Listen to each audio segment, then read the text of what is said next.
Hi, it's Anika from Living for Later. In my last video, I discussed how the children of Israel, they were enslaved, but God heard their prayers. He heard their cries.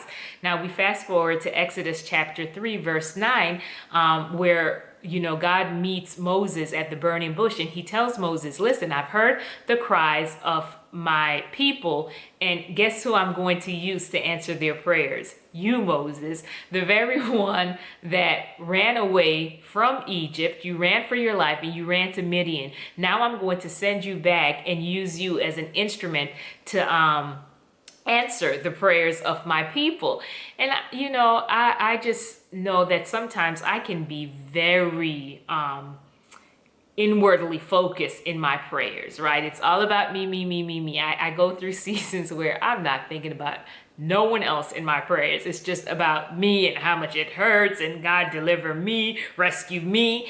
But I think that I've been challenged to just really think outwardly in my prayers, right? So as opposed to it being all about me. And of course, I bring my needs to the Lord and I pour my heart out to him about my own personal issues. But the Lord has just been helping me to shift my prayers and make it more often than not, where I'm asking him to show me how I can be a blessing to others, how I can be used to answer the prayers of someone else. And of course, I'm not God, definitely not, but God, how can you use me to be a blessing to others? And I know that I've gone through seasons where I've gone and I've prayed about something, right? And God may not give me the answer directly. He may not put the answer in my spirit, but he would send someone else along to answer the very prayer that I was praying. And it's awesome being on the receiving end, but my goodness, as the scripture says, it's more blessed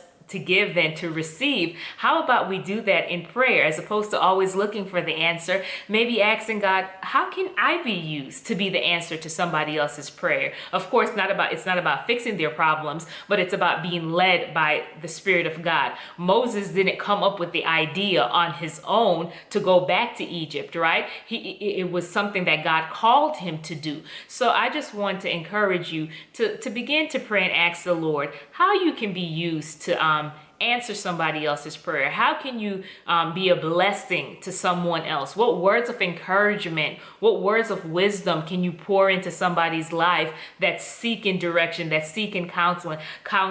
And if you have resources that can be a blessing and someone else is in lack, ask the Lord, lead me to the individual that I can be a blessing to. Because in the end, it's all about, right, bringing God glory and being a blessing to his people. So just want to end there. You be blessed.